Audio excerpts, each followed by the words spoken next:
प्रश्न छ, महर्षि पतञ्जलिको अष्टाङ्ग योगमा यम, नियम, आसन, प्राणायाम, प्रत्याहार, धारणा, ध्यान, समाधि 8वटा अङ्गको वर्णन छ। यसमध्ये अन्तिम धारणा, ध्यान, समाधिको कुरा आउँछ। यो धारणा भनेको चाहिँ के हो? सुन्दर प्रश्न छ। धारणा भनेको के हो? धारणाको अर्थ हुन्छ धारण गर्नु, आफूमा लिनु। सकारात्मक ऊर्जा जुन लिन लायक छ, जुन ऊर्जा आफूमा समाहित गर्दा सुख, शान्ति, समृद्धिको अनुभव हुन्छ, त्यस्तो जगत ऊर्जालाई आफ्नो जीवन ऊर्जामा समाहित गर्नु धारणा हो। यही धारणालाई धर्म भनियो। धर्मको अर्थ हुन्छ धारण गर्नु।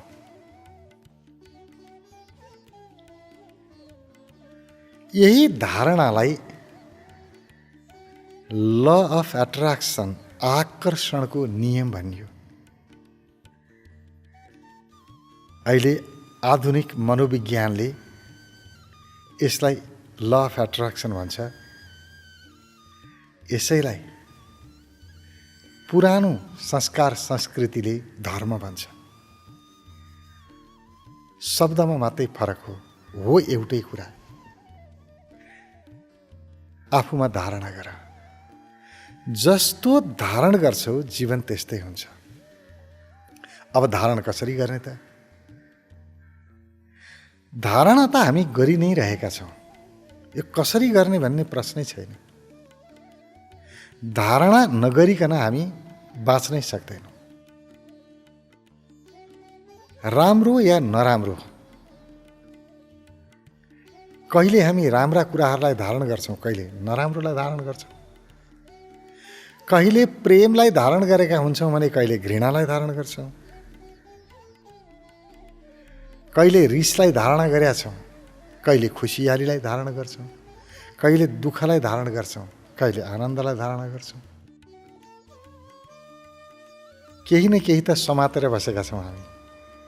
धारणको अर्थ हुन्छ आफूमा, जसरी मैले भनौँ न, धारणाको अर्थ यो कपडा मैले धारण गरेका छु, लुगा लगाएँ। आफूमा समाहित गर्नु, आफूमा लगाउनु, आफूमा एक बनाउनुलाई धारणा भनिन्छ। हामीले के विषयलाई एक बनायौँ त, त्यतातिर चाहिँ ध्यान दिनुपर्छ। जस्तो म बिमारी छु, म केही गर्न सक्दिनँ, म कमजोर छु, मबाट केही हुँदैन, मसँग क्षमता छैन, मसँग ज्ञान छैन।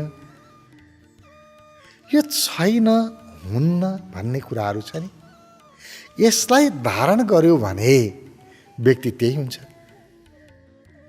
जस्तो धारण गर्यो हाम्रो जीवन त्यस्तै त्यस्तै हुँदै जान्छ। मबाट हुन्छ, म सक्छु, मसँग क्षमता छ,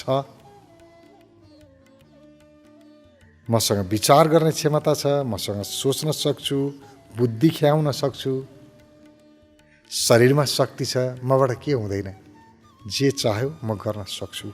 सक्छु भन्ने धारण गर्यो भने व्यक्ति जेमा पनि अब्बल हुँदै जान्छ, सक्षम हुँदै जान्छ। सक्छुले सक्छुकै विकास गर्छ, सक्दिनले सक्दिनकै विकास गर्छ।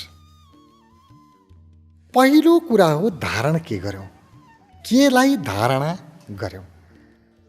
आफूले धारण के गर्यौँ त? छैन, हुन्न, सक्दिनँ, म कमजोर, म पापी, म रोगी, यसलाई धारण गर्यौँ कि म सक्षम छु, म सबैलाई मद्दत गर्न सक्छु, आफूलाई पनि मद्दत गर्न सक्छु, म केही गर्न सक्छु भन्ने कुरालाई धारण गरौँ। यसमा भर पर्छ। आफूले जस्तो धारणा बनाएको छ म त्यही हुँ, म हुँ नै त्यही। धारणाले जीवन निर्माण गर्छ। त्यसकारण महर्षि पतञ्जलिको धारणा अत्यन्तै महत्त्वपूर्ण छ। पहिला धारण गर। बिना धारणाको ध्यान हुँदैन। धारणा त चाहियो। जुन विषयले सुख, शान्ति, समृद्धि तीनटै कुरा प्राप्त हुन्छ हो त्यस्ता विषयहरूको छनौट गर र त्यसलाई धारण गर। यो मानसिक तहमा हुन्छ। बाहिर कुनै वस्तु लिएर धारण गर्ने होइन, मनमा भावको तहमा। म गर्न सक्छु भन्नको लागि कुनै विषय चाहिँदैन। सक्छु, मसँग क्षमता छ, यो छ भन्ने कुरालाई धारण गर्नु पर्यो, छैनलाई होइन।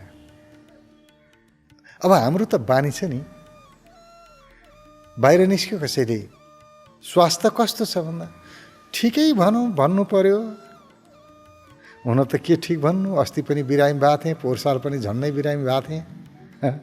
हामी त नभएको कुरालाई पनि धारण गर्छौँ, लिएर आउँछौँ आफूमा। र म यस्तो थिएँ, म रोगी थिएँ, म बिमारी थिएँ, अस्ति पनि बिरामी भएको थिएँ, म स्वस्थ छु भन्न सकिन्न। आखिरी बिमारी छु भनेर कसैलाई बताएर के फाइदा र? उसले तुरुन्तै च्याप्प समातेर औषधि गर्न लैजाँदैन, पैसा खर्च गर्दैन। किन बिलाउन गाउनु हो? जहाँ भन्नुपर्छ त्यहाँ भन्नुपर्छ। डक्टरको अगाडि गएर भन्ने नि, मलाई यहाँ दुख्या छ, यहाँ रोग लागेको छ, म बिमारी छु, त्यहाँ काम लाग्छ। भन्न उचित ठाउँमा, भन्न योग्य ठाउँमा भन्नुपर्छ।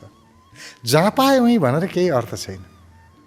हामी त जहाँ मान्छे देख्यो त्यहीँ बिलाउन गाउन सुरु गरिहाल्यो। म रोगी छु, म छैन, मेरो परिवार ठिक छैनन्, मेरा छोराछोरी नालायक भए, छोराछोरीले पढ्दैनन्, मेरो बच्चा त खानै खाँदैन, खुवाउनै गाह्रो छ। नकारात्मक कुराहरूलाई धारण गरेर बसेका छ। अब जीवन त्यस्तै हुन्छ। धारणामा धेरै ठुलो शक्ति छ। आकर्षणको नियम, ल अफ एट्र्याक्सनले के भन्छ?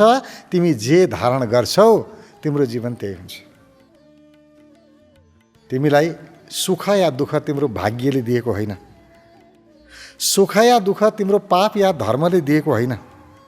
तिमीले पहिला के गर्यौ त्यो उसको केही अर्थ छैन। पास्ट इज पास्ट, जे बित्यो सो बित्यो।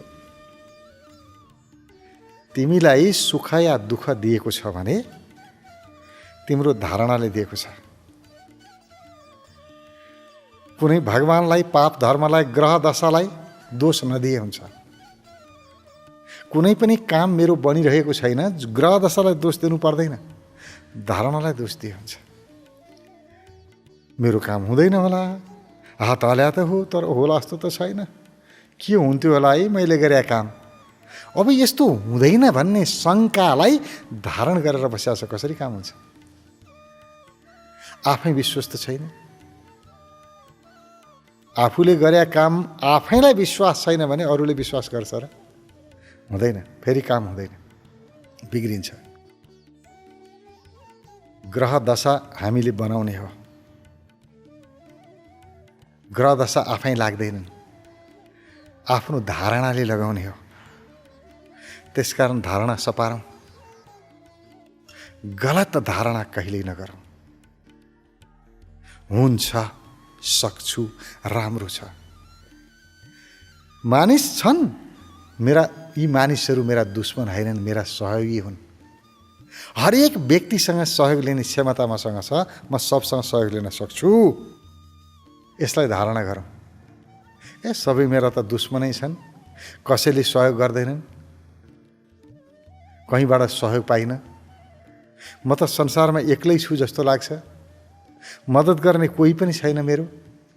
यस्तो नकारात्मकतालाई धारण गरेपछि, नकारात्मकताको लुगा लगाएर हिँडेपछि प्रगति कसरी हुन्छ?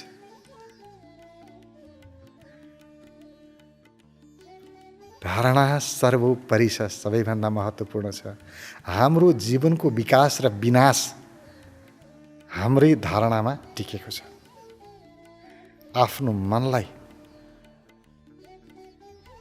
सकारात्मक बनाऊ, सकारात्मक धारण गर्न प्रशिक्षण दिउँ। आफ्नो मनलाई प्रशिक्षण आफैले दिने त हो नि, अरूले दिँदैन क्यारे। मेरो मनलाई कस्तो बनाउने मेरो हातमा छ। आज पनि मैले सक्छु, भोलि पनि सक्छु, पर्सि पनि दोहोऱ्याउँदै गएँ मनले त्यही भन्न थाल्छ। त्यसैमा मन अभ्यस्त हुन्छ। मनलाई जसरी पनि अभ्यासमा लैजान सकिन्छ। विचार गरौँ। धारणा सर्वोपरि छ, सर्वाधिक महत्त्वपूर्ण छ। अब महर्षि पतञ्जलि भन्नुहुन्छ धारणा पछि ध्यान। जे विषय तपाईँले धारण गर्नुभयो त्यो विषयमा निरन्तर ध्यान लगाउने। ध्यान भने त्यही हो। मैले जुन काममा हात हालेँ यो काम म गर्न सक्छु, मसँग क्षमता छ। तपाईँले धारण गर्नुभयो। अब आफ्नो क्षमतामा ध्यान लगाउनुहोस्, अरूको क्षमतामा होइन। अरूको क्षमतामा तपाईँले भरोसा गरेको होइन। मसँग क्षमता छ भन्नुभएको थियो नि। अब आफ्नो क्षमतामा ध्यान लगाउनु परेन। आफ्नो क्षमतामा ध्यान लगाउनुलाई ऊर्जा ध्यान भनिन्छ। आफ्नो ऊर्जामा, आफ्नो जीवनी शक्तिमा ध्यान लगाउनलाई ऊर्जा ध्यान भनिन्छ। आफ्नो जीवन शक्तिमा फर्क्यौँ, आफ्नो क्षमतामा फर्क्यौँ। जो व्यक्तिले आफ्नो क्षमता जगायो उसले त सर्वस्व पायो। जे पनि प्राप्त हुन्छ आफ्नो क्षमताबाट प्राप्त हुन्छ। हामी सबैलाई आजसम्म कसैले बचाएको छ भने हाम्रो क्षमताले बचाएको। क्षमताभन्दा ठुलो केही पनि छैन। र क्षमता धारणाबाट प्राप्त हुन्छ। क्षमता धारणामा ध्यान लगाउनुबाट प्राप्त हुन्छ। जुन विषयलाई धारण गर्दाखेरि मेरो मन खुसी हुन्छ, प्रगति हुन्छ, शान्त हुन्छ, त्यस्तो विषयलाई धारण गर्ने र त्यसमा ध्यान लगाउने। सुख, शान्ति, समृद्धि तीनटै कुरा प्राप्त हुन्छ धारणाबाट। बिना धारणा न समृद्धि प्राप्त हुन्छ, न सुख प्राप्त हुन्छ, न शान्ति प्राप्त हुन्छ। सुख दिने, शान्ति दिने, समृद्धि दिने विषयहरूलाई धारण गर्ने र त्यसमा ध्यान लगाउने, त्यही काम गर्ने। जे धारणा गरिन्छ व्यक्तिले त्यही काम गर्छ। यही हो धर्म। हामीले धर्म भनेको भगवानलाई धारण गरेर भगवानको पूजा गर्नलाई मात्र ठान्यौँ होइन। भगवान पनि सकारात्मक विषयहरूमध्येको एउटा हो। भगवानलाई धारण गर्दाखेरि आनन्दको अनुभव हुन्छ, भरोसाको अनुभव हुन्छ। आहा, मेरो साथमा त भगवान छन्, के फरक पर्छ र, मलाई भगवानले मद्दत गरिहाल्छन् नि। एउटा भरोसा भित्रबाट बन्यो। त्यसकारण भगवानको धारणा राम्रो छ। तर धर्मको अर्थ भगवानलाई धारण गर्नु मात्रै होइन। धर्मको अर्थ सम्पूर्ण ती विषयहरू जसले व्यक्तिलाई समृद्ध बनाउँछ, शान्त बनाउँछ, सुखी, खुसी बनाउँछ, त्यस्ता विषयहरूलाई धारण गर्नु हो र ती विषयहरूमा ध्यान लगाउनु हो। त्यही विषयमा काम गर्नु हो। यसलाई धारणा भनिन्छ। धारणा अनि ध्यान। म जे गरिरहेको छु त्यसमा ध्यान, सजगता होस्। केमा होस् हुने त? होसमा रहनलाई पनि त विषय चाहियो नि। हामी बिना विषय मात्रै सजगतामा टिक्न सक्दैनौँ। हामीलाई कुनै न कुनै विषय चाहिन्छ। त्यसकारण त्यो विषयको लागि धारणा गर। सकारात्मक विषयलाई धारण गर, त्यसमा ध्यान लगा। महर्षि पतञ्जलिले यही भन्न खोज्नु।